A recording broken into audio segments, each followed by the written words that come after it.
जिसकी उंगली बालाजी पकड़ लेते हैं फिर उसको दुनिया में फिरने की आवश्यकता नहीं, फिरेगा तो शान से फिरेगा। हमारे बालाजी बप्पा की इतनी बड़ी कृपा है, जोते बैठ जाओ तो झंडा गाड़ दे, बप्पा महाराज कृपा कर दे। आज आप सबके बीच में यहाँ कथा भी सुना। ऐसी जिंदगी का सफर है जो चलता रहता है। अक्रूर जी आज भगवान कृष्ण को लेने के लिए गए। पूरे शहर में मानो सन्नाटा छाया हुआ है, पूरा शहर मानो बड़ा भारी भयंकर दुखी है। जब सब बड़े भारी दुखी हैं तो गोपियों ने भगवान के रथ को रोक लिया। भगवान ने कहा गोपियों चिंता मत करो, कल छोड़ मैं परसों आ जाऊंगा। कल छोड़ परसों की कहते कहते परसों बीत गए, लेकिन गोपियां लौट करके नहीं आई। जब गोपियां लौट करके भगवान लौट करके नहीं आए, भगवान मथुरापुरी में पहुंचे। मथुरापुरी में पहुंच करके भगवान ने शिव धनुष को भंग किया और शिव धनुष को भंग करने के बाद जब प्रातः कालीन की बेला हुई तो उससे पूर्व भगवान ने कुब्जा का उद्धार किया। कुबड़ी बोलते थे जिसको, उसको सुंदरी बनाया। रात में तो हाथी को खूब मदमस्त कर दिया गया था। सो हाथी भगवान को मारने के लिए गया, वो तो भगवान थे, जाकर के हाथी के दांतों को निकाल करके हाथी को पछाड़ दिया। बड़े बड़े भयंकर भारी मल्लों से जाकर के भगवान ने युद्ध करना शुरू कर दिया। खूब मल्लों से युद्ध किया, मल्लों को भी पछाड़ दिया। और मल्लों को पछाड़ने के बाद अब तो पूरी समस्त राजा कंस की सेना आ गई। सेना युद्ध करने लगी। जब सेना को हरा दिया तो राजा कंस भी आ गया। भगवान ने राजा कंस के साथ युद्ध करना शुरू किया और तलवार को निकाला, सर पर प्रहार किया, सर को धड़ से राजा कंस के अलग कर दिया। बोलो सच्चिदानंद भगवान की। राजा कंस का अंत हुआ। राजा उग्रसेन को राज मिला। भगवान के पास 17 बार राजा जरासंध ने आक्रमण किया। क्यों किया? क्योंकि राजा जरासंध की 2 पुत्री जो अस्ति और प्राप्ति थी वो राजा कंस को ही ब्याही थी। विधवा पुत्री को देख करके राजा जरासंध को बड़ा बुरा लगता था। 17 बार आक्रमण किया। भगवान समझ गए अब तो ये आक्रमण खूब करेगा। 18वीं बार विश्वकर्मा भगवान को आदेश दे दिया। विश्वकर्मा भगवान को आदेश दिया। भगवान के आदेश को पाकर के श्री विश्वकर्मा भगवान आगे बढ़ गए और आगे बढ़ करके श्री विश्वकर्मा भगवान ने तदंतर कालीन बड़े प्रेम के साथ भगवान के लिए गुजरात में बड़ी सुंदर पुरी बनाई जिसका नाम पड़ा द्वारकापुरी। बोलो द्वारकाधीश भगवान की। भगवान ने 18वीं बार रण को छोड़ दिया, इसलिए भगवान का नाम एक रण छोड़ पड़ गया। बोलो रण छोड़ भगवान की। रण को छोड़ करके भगवान द्वारकापुरी पहुंच गए।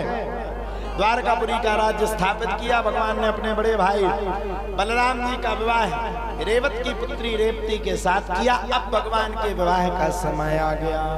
राजा शीत भीष्म को नाम विदर्भाधिपति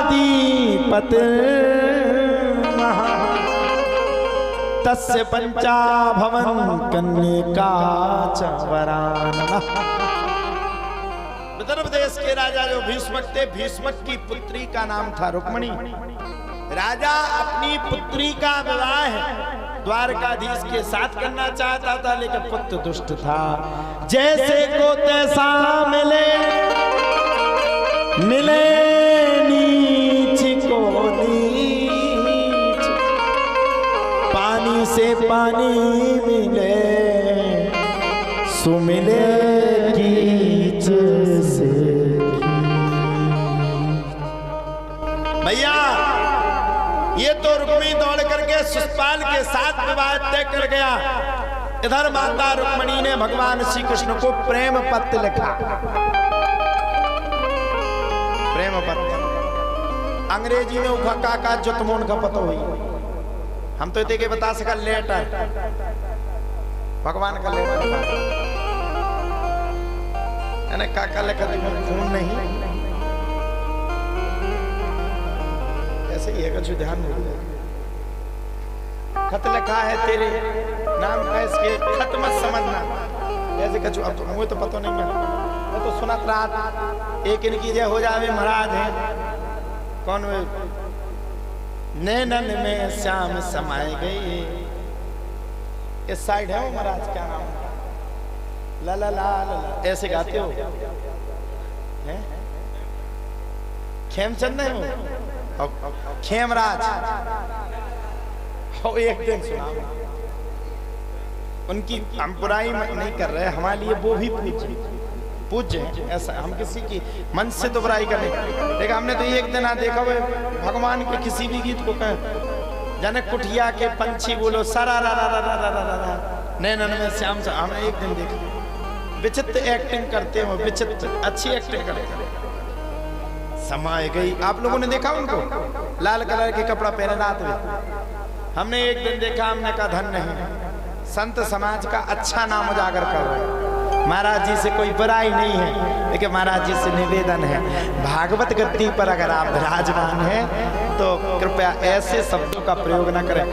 वो यह बता रहे थे खत लिखा है खून से स्याही मत समझना, उनकी वो वीडियो डली रहती है वो डली, आप लोगों ने भी देखा होगा वो डली। हमें बड़ा हमारा मन बड़ा दुखी हुआ, आचार्य चरण है, हम किसी जात के पक्षधर नहीं है। देखिए श्री खेमराज जी यदुवंशी हैं, आपके कुल में तो भगवान का जन्म हुआ,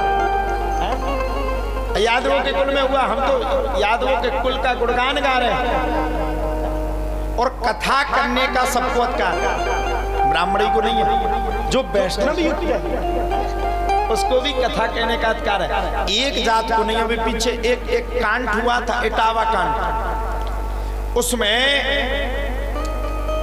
हमने तो देखा था, सुना था, किसी ब्राह्मणों ने यादव कथावाचक जी की चोटी को काट दिया था। बुरा मत मानना, यहाँ ब्राह्मण चरण भी बैठे हैं, अगर हम लोग ही अपने धर्म का सत्यानाश कर देंगे तो कौन हमें आगे चल के बचाएगा?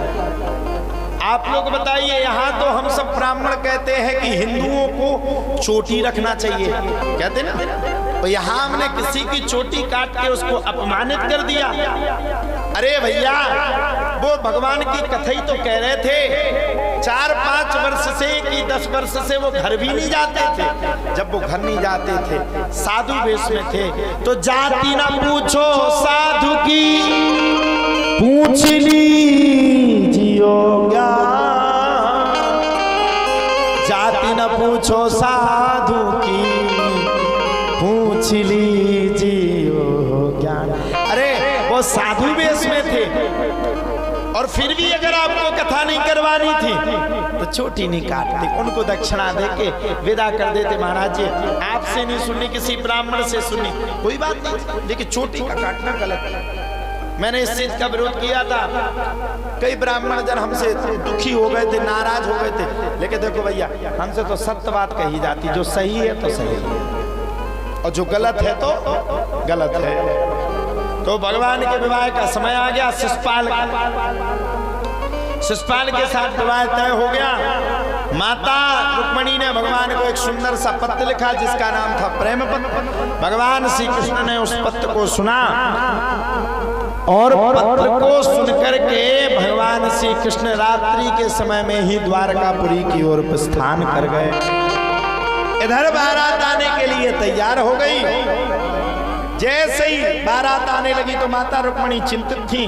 ब्राह्मण देवता ने आकर के कहा, चिंता मत करो, भगवान तुम्हें लेने के लिए आए हैं। बड़ी प्रसन्न हुई माता रुक्मिणी, और कुलदेवी के मंदिर में जाकर के कुलदेवी का आशीर्वाद लेकर के और वहां से रथ में बैठ करके प्रस्थान कर गई। भगवान के सारे सावनामा ने पछाइयां हैं। भगवान ने पहले सारे साहब की खूब कुटाई करी, फिर पहुंच करके द्वारकापुरी को बड़ा सुंदर सजाया, और अब बारात लाने की तैयारी हो गई।